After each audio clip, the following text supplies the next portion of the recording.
Hello, everybody. Welcome to the Return of Whatever. I'm Herbert Midgley. I'm Daniel Nelson. And I'm Neve Dedia. Wow. Well, it looks like we all survived Valentine's Day. You know what? I just like to call it any other Saturday. Oh, okay. Well, normally it's And we all survived Friday the 13th. I like to call that any other Friday. Well, we have Friday the 13th Part 1 and Friday the 13th Part 2 next month. Oh, wow. Well, I'm glad that it happened, I guess. I forgot all I was about more it. excited for 1, 2, 3, 4, 5, 6, 7, 8, 9, 0 day. Yeah, have you guys heard about that? Yeah. Well, let's talk. Unix epoch time. Yeah, can you explain what that means, Dan? I don't even really know. Yeah, see, that's the thing. Sorry, that's the thing that bugs me most is that most people don't understand what that is. What that is they take the epoch's time, which I believe for Unix is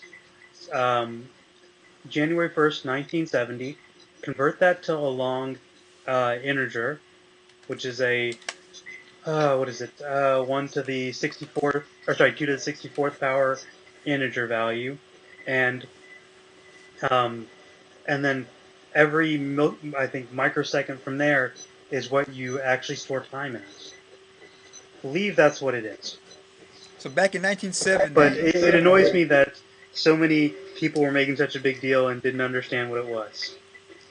Well, Why would that annoy you? Just because I hate geek fanboys that think that try to be special and don't understand what they're talking about. Like you, Dan. You, Dan. Yeah, it's not like I pretended like I knew what it was. I was like, oh, I really know what that is. But you're celebrating it. Well, it's a day that I don't know if Dan, you actually might get that day off over there in Boston, man. Well, I was just excited because I really love big sequential numbers. Well, I remember this back in my mathematics classes that there was a guy, I can't remember who he was, so that's how much I remember, but basically he went to jail. And he said, well, while I got all this time, I'm going to calculate pi out to as far as I can. So he got it to the 200 or 300 place or something like that. And it turns out like number 64 or 82, he got off a number, a digit. So everything after that digit was off. So he basically wasted 20 years of his life after that specific digit in any case. Well, he was in prison, so really I don't think he wasted any years off his life at that point, I would guess. It was definitely something that kept him occupied. This is a side note, and this is horrible, but I will share this. Back when I was in high school, they were trying to figure out ways to raise money for the journalism club because I was in journalism, and my suggestion was this: let's make a computer program that calculates pi out to 1,000th place, and we'll print up sheets of paper and we'll sell them to people. I actually thought people would want to buy a pi sheet. Nobody probably did. That's kind of like pie and, why don't we bake pies that have pie cut around the edges or something? Actually, that doesn't sound like a bad idea. Yeah, but the thing is I actually suggested that. People actually heard that suggestion back when I was in high school. And to listen to my suggestion. And now more people hear it now while you're wearing your Starfleet uniform. Yes, definitely. And you're not. You're more embarrassed about your high school. No, actually, I'm not really. But that is. I wonder if anybody would actually bought that, but I think probably the answer is no. Nobody would have bought. Dan, would you bought that piece of paper with all that pi information?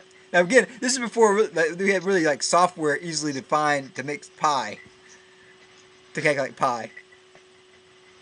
I'm guessing you probably wouldn't buy it because you probably could have wrote the program. No, I would buy software that made pi because I do like me some pie. Like real pie. but not pie. Yeah, like real pie, like apple pie Yeah. or cherry pie.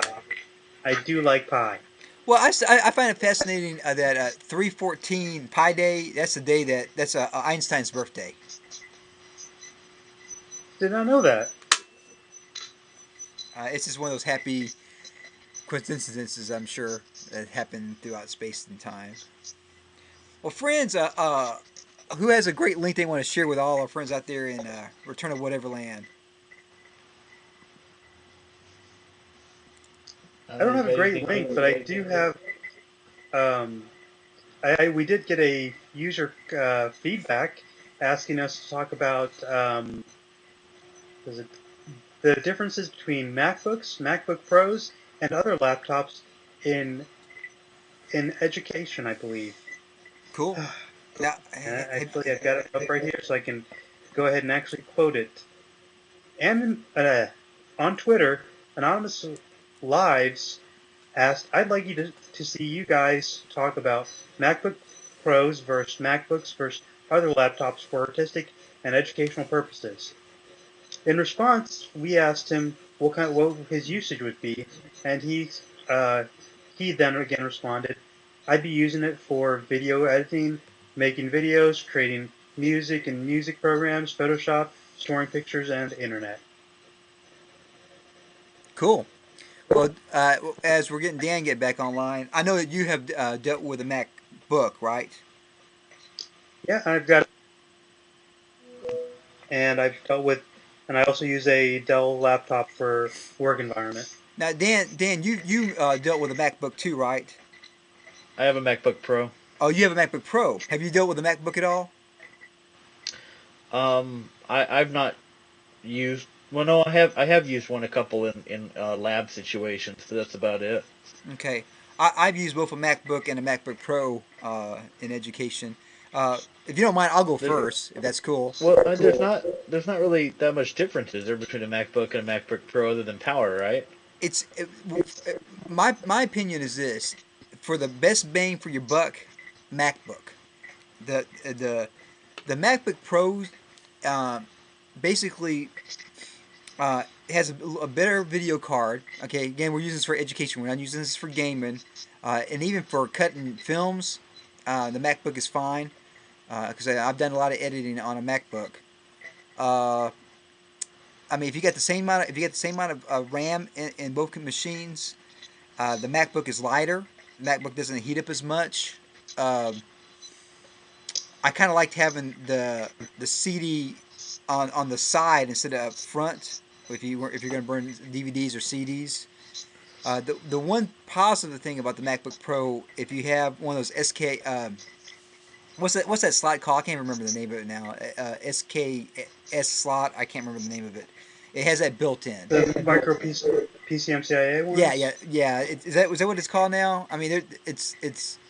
I thought it was called something else. Maybe it changed names, but it used to be PCMCIA, then PCMCIA Micro. But I know what you're talking about. And yeah, I think it's Dan. You know what I'm talking about, right? Yeah. Yeah, Dan's looking at it. Yeah, I mean, basically, I know that I've dealt with one using the high def cameras, and the card is I think it's a SKS card, and they're very expensive cards. They're about like $500 a card for 8 gig card. They're like $500, but it has a really fast write time on them. That's why they cost so much, apparently. Well, those are also used. That port is also used for an expansion slot. So you could add additional FireWire ports. You can add additional USB ports. You could add a physical a hardware modem in there. You could add a huge assortment of devices in through that. Um, but that's just Yeah, I what that personally is. just haven't used it. I mean, for me, if I had a choice between a MacBook Pro and a MacBook, I'd get me a MacBook because part of it, the 15-inch screen is big enough to carry around. The 17-inch screen, 19-inch Well, the screen. the MacBook itself is only a 13-inch, right? No, it's 15-inch, isn't it? The MacBook. No, 13. That's what I have is a 13-inch MacBook. Oh, maybe this is a 13 then. Well, Hmm. that's even better. It's even smaller. And that's the difference between the MacBook and the MacBook Pro for my eyes is that it's a 13-inch screen versus a 15 to 17-inch screen. Now the MacBook Pros are single form, and you cannot replace the battery on them, which is huge if you are very mobile. Myself, I never am plugged in. So the reason I got a laptop is because I like to travel around and use my laptop anywhere. Um, so I actually have multiple batteries for one of my laptops. Um, and I think that since they no longer have removable batteries on the MacBook Pro, that cuts down a lot of your usage because if you have a MacBook Pro, you want to use it for the power, right? You want the raw power of the processor. That sucks battery like mad. Yeah. So I mean, I get. I mean, this one here is. I guess it's getting close to about a year old now. But I get like a good solid hour and a half, 2 hours of use, like of pretty heavy use, before the battery dies. I don't know. I guess that's maybe not good enough, or is good enough depending on what your expectations are. Well, I mean, So I guess to me, like, the argument seems to be more like, if you're a really mobile user and you want a laptop really so you can move around with it all the time, then I would definitely agree the MacBook is probably the better choice. But if you're looking for something that's mostly a desktop replacement but is portable, then maybe a MacBook Pro would be where you want to go. I don't disagree with that. The only thing is that the price point. I mean, you're saving $1,300 if you get a MacBook, so depending on what size you get, instead of a MacBook Pro. And I mean, with an external, you can hook an external monitor up to it if you absolutely wanted a desktop replacement in some ways. But I don't Yeah. disagree. Dan, I think that assessment is actually pretty good. But speed wise, I've crunched numbers on both machines, and if there's a difference, there's not much of a difference. I don't notice it.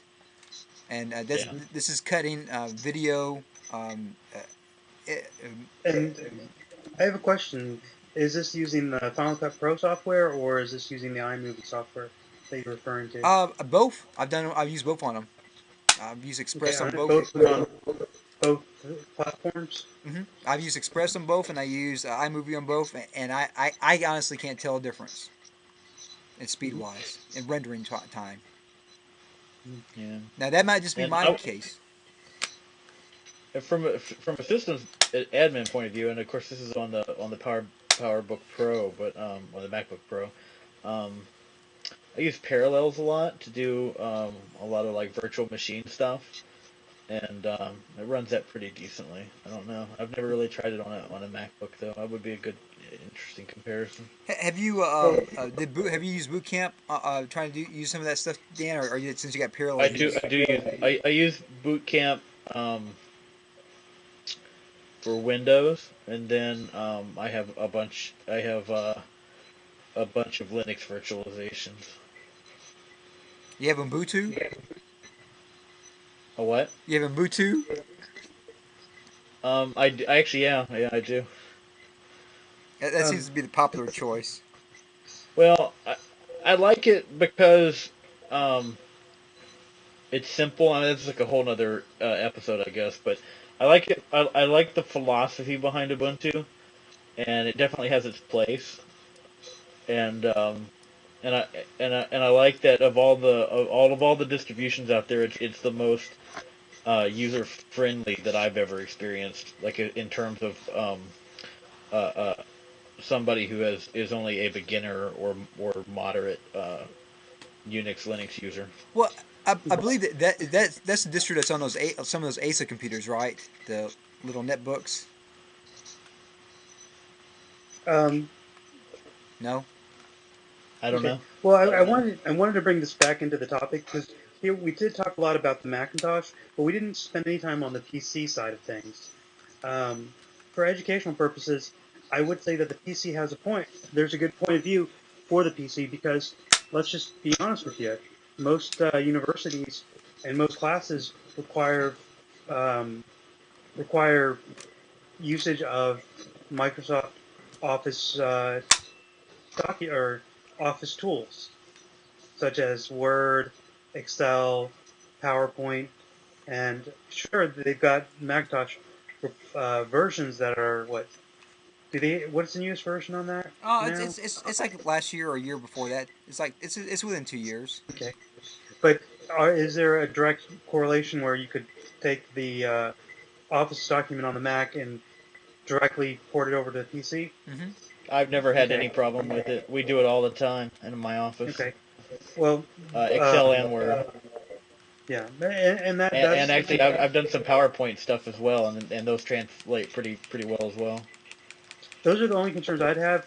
If you were going for a heavy duty computer science degree or something of that sort, I would say that you need to go for PCs because the when you get to your design engineering class or your design classes, software design development classes, you need to be able to run things like Visio, which I don't believe there's a Macintosh replacement for, Yeah, but is which is Visio actually like? I don't think Visio is so powerful that you couldn't run Visio in a virtualized environment. And that would definitely well, make it yeah, more complex. But if you're a computer science yeah. student, you should be able to do that anyway. Well, and that's a good point on the Macintosh in general is that you can run multiple OSs on there. You can run both Windows and uh, Mac OS. So I would I do agree that the Macintosh is a better route.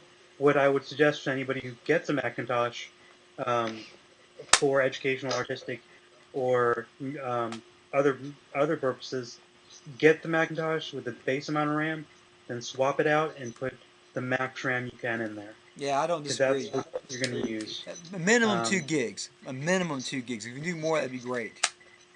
yeah, well, I Yeah. think the Macintosh or MacBook that I have from a year ago or 2 years ago maxed at 3 gigs. The new ones maxed at 4 gigs of RAM. I think the MacBook Pros max at 8 gigs of RAM. But I mean, the beauty of that is that the more RAM you have in there, the faster it goes. OS X is more 64-bit capable than Vista or whatever Windows OS is. So, Yeah, yeah, I totally agree with that. I would say this.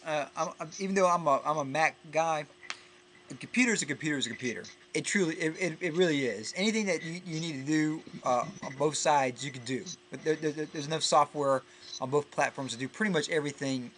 Except for, I would agree with some heavy programming stuff that probably PC side would be that way.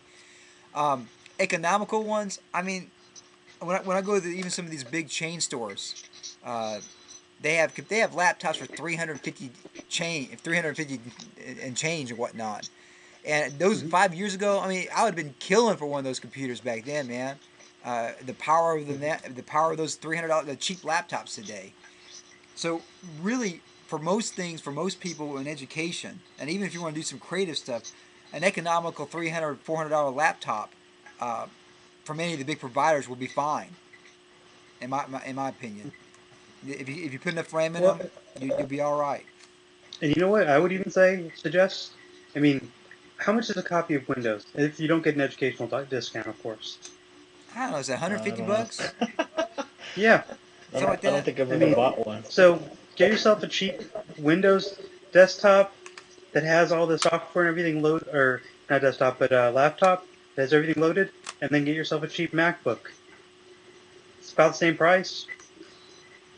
Yeah, yeah. I mean, there are things that frustrate me on Windows, like XP. When you try to kill off an app, I mean, a lot of times it just hangs there. I mean, but that's just the way it is. If you know XP, you know XP. I haven't played with 7 yet. I've played very little with Vista, so I just once Mac got really good on OS 10, I haven't looked back, and I've been very happy about it. So I would it really is a decision on how much you can spend, what your price point is, and what you want to do with it. For me, a Mac is the way to go. I can cut faster on a Mac than I can on a PC probably. But if all I had Okay. was a PC, Now, trust me, I would be cutting movies on PC if that's all I had. Well, here's my question. Of the three, generic PC, which I'm going to go ahead and say like an IBM PC, okay? A MacBook or a MacBook Pro, which would you suggest? MacBook. Dan? I think it would come down to money for me. Really, like it would depend on what my budget was, and if I had the budget, then I would probably go with a MacBook, and then if not, then I would go with a Windows PC. Hmm. Because like Herb was saying, you can really get them really cheap now. Hmm. There's Well, me, there's I several would companies that are selling probably. quite powerful computers in the $300-400 range. Me, I probably would go for a MacBook Pro, 17-inch. But that's because screen real estate is very, very key for what I do. Yeah. Yeah. I mean, I've got a 13-inch one, and I love it. I mean, I'm not going to say that I don't. I love the fact that it is lightweight. I can carry it around everywhere. I get great battery life and all that. But as I do more and more development on my free time, the more and more I realize how limited it is to have just box of a little box of screen space right in front of me, as opposed to having a huge box that's nearly twice the size.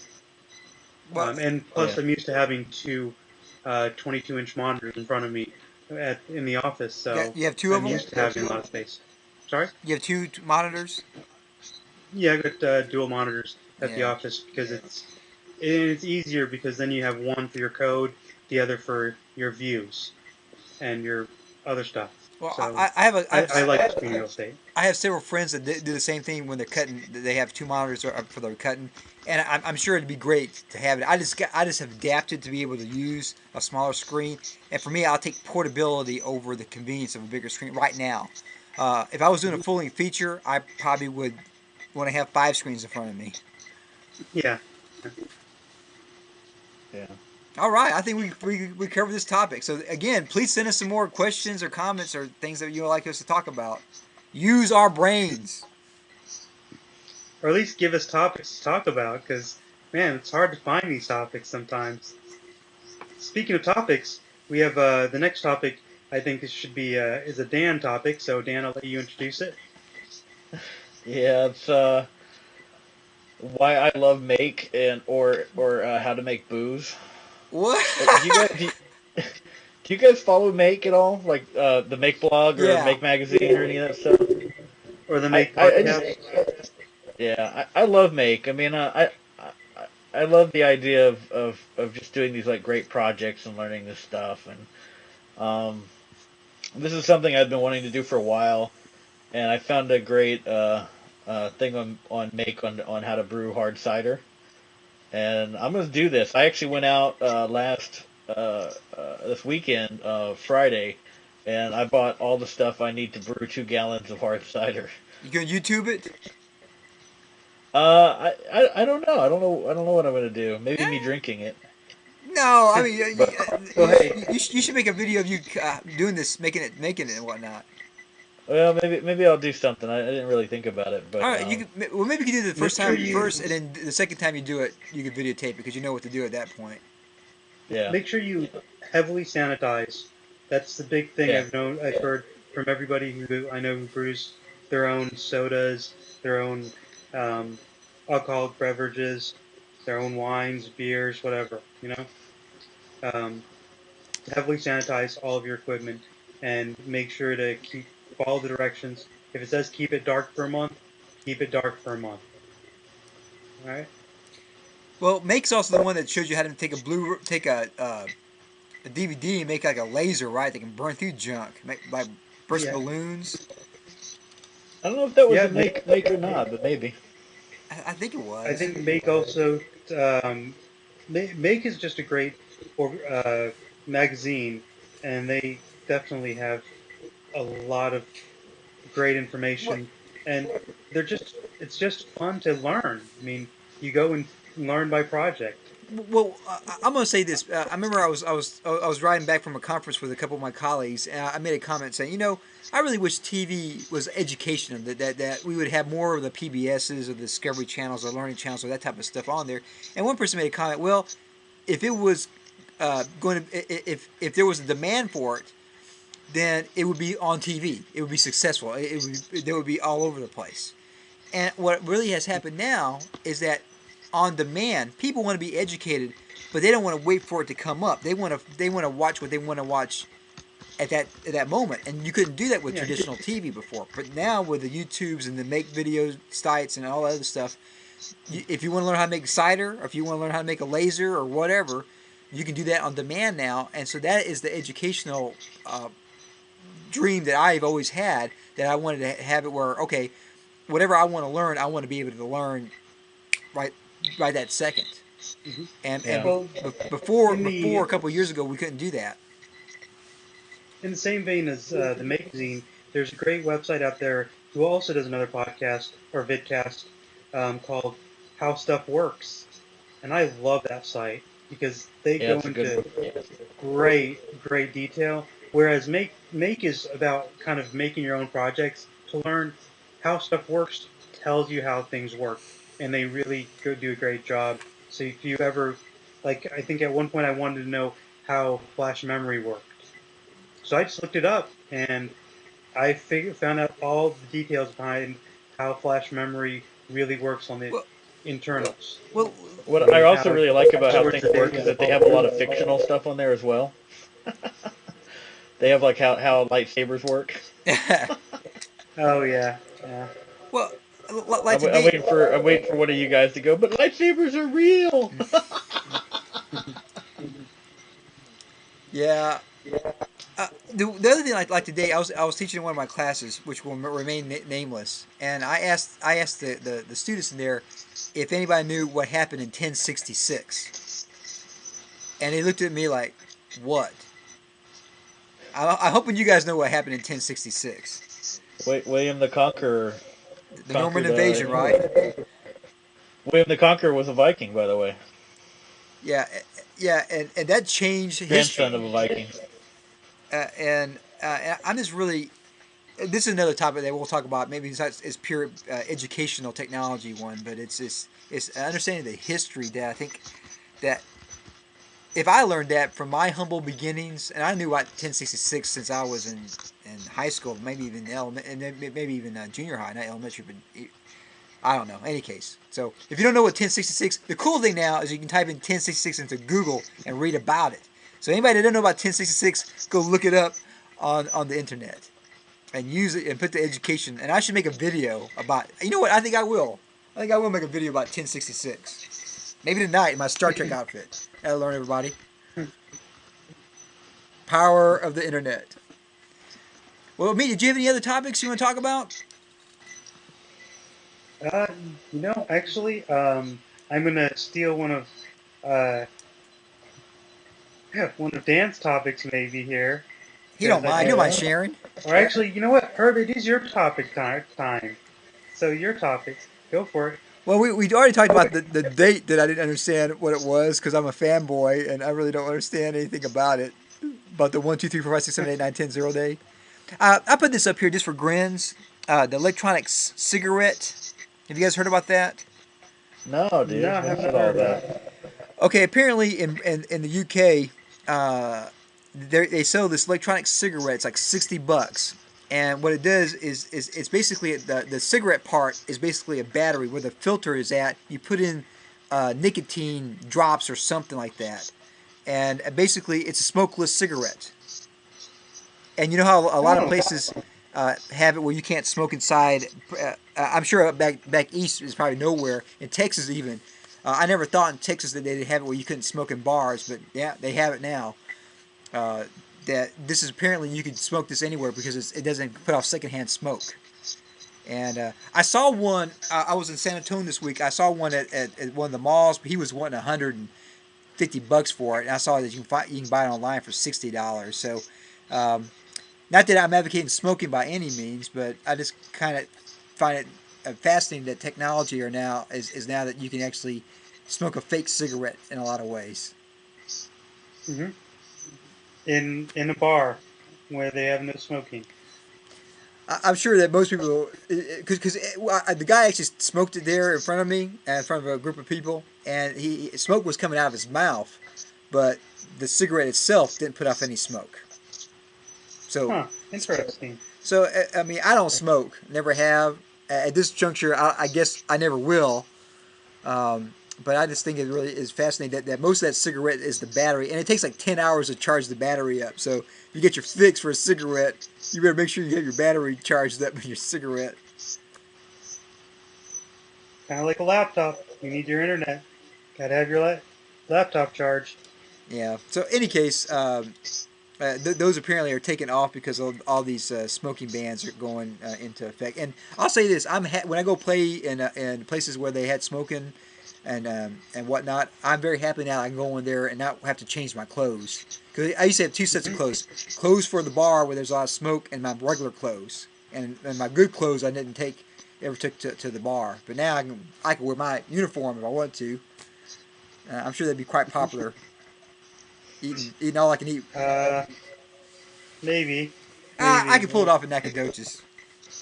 Up here in Mass, cigarettes are banned in all bars. Well, it's. I know Austin is and Houston proper is that way also, right? I don't know. I believe Houston proper. Outside of Houston, it's not, but inside Houston, it is. And then even my little town, it's banned. And Hmm. again, this I don't smoke, never have, never will. Um, but anyways, if you do, and I guess if you want to do it without secondhand smoke, you might look into these electronic cigarettes. Ta-da! Or quitting. Yeah, or quit, or don't start. Yeah, Yeah, Just exactly. say no. just say no to the cigarettes because mainly it's that there. It's not only your health, but it's the dinero because it ain't cheap doing that. Speaking as an ex-smoker, I cared not about the money. It was all about the cigarettes. Hey Dan, if you had a choice between a chicken sandwich and a pack of smokes back in the day, what would you choose? Pack of smokes. That's horrible. Uh, Wait, wait. Depends. Who's making the chicken sandwich? the best chicken sandwich in the world. I don't know.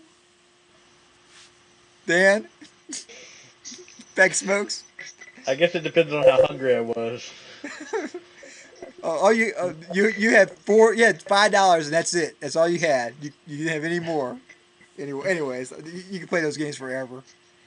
I go Hmm. get a packet of peanuts and a pack of cigarettes. You buy some chicken eggs and plant you a chicken. Yeah. Well, I think this was a good cast, everybody. I learned a lot as always. And Amit, you want to tell Oh, hey, you know everybody? what? There's one other topic I wanted to bring up, and this is one that I found as we were having our cast. And apparently, Facebook's got some new terms of service, Oh, okay. What's which up with it? hmm, Okay, what's up with it? you hereby grant Facebook an irrevocable, perpetual, non-exclusive, transferable, fully paid worldwide license with the right to sublicense to use use, copy, publish, stream, store, retain, publicly perform or display, transmit, scan, reformat, modify, edit, frame, translate, exert, adapt, create derivative works, and distribute through You're multiple sold. tiers any user content you one post or on or in connection with the Facebook service or the promotion therefore thereof subject only to your privacy settings. Means two, enable a user to post, including by offering a share link on your website, and B, to use your name, likeness, and image for any purpose, therefore, including commercial or advertising, each of A and B on or in connection with the Facebook service or the promotion thereof. So the terms of it is, or the layman's terms is, we can do anything we want with your content forever. When did this happen? Let's see here. Um, when did they actually put this?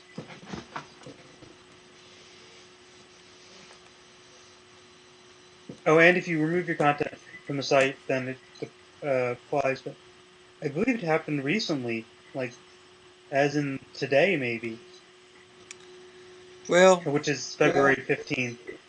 Actually, sorry, it occurred maybe on February 15th or February 14th or something. well, if they want to do anything So, with my 10,000 pictures of me in my Star Trek outfits, I guess they can. yeah. I Well, mean, they've got termination contract stuff too, but I mean, it does look pretty crazy here. yeah, Um, I mean, I, in some ways, that's like basically save your backside legalese, I'm sure. But I mean, I don't know. Well, you know what? That'd be the last time I'll put any videos on there. I'll just well, I keep. think they actually have, as I read through this article, it looks like they've actually um, come back and try to clarify it to be more consistent with their site. But I would definitely look at the terms of service if you're adding content to Facebook. All right, Herb Well, it should be and like Dan. if you're grandfathered in at some point. I don't know. I They always have a clause that these it can be these amended. terms are subject to change, and you agree to that, Well, which I believe is they should at least total email you it or BS. something. Yeah, yeah. But, Well, that all makes me right. Well, I sad. think that's all we got. Unless you guys have any comments on the Facebook article. Yeah, I'll think about it. We'll talk about it next week. So, Meat, tell everybody how they can get a hold of us, Meat. All right. Well, you can. You should join our Twitter feed, which is return of whatever slash or twitter.com/return of whatever.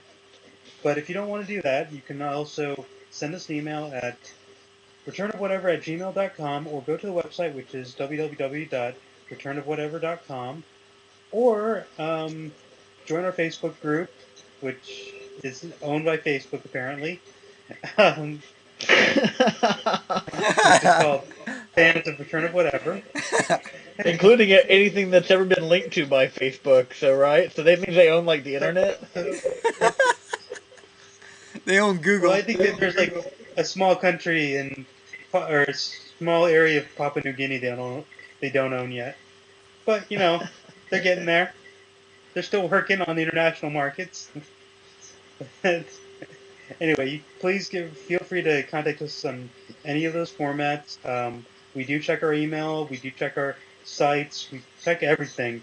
So we are happy to hear your comments, and we are very, very enthusiastic about responding and talking about your topics. Yeah, we I love do all want to you. give a quick shout out to Sean for sending a quick message to us saying that he can't put into words how good it is to have Brow back. Can't wait to have it uploaded. You guys rock. Well, you know what, Sean? You rock too. Without a All doubt. right. Well, for Return Whatever, I'm Amit Dedia. I'm Daniel Nelson. And I'm Herbert Midgley. See you next week. Keep it metal.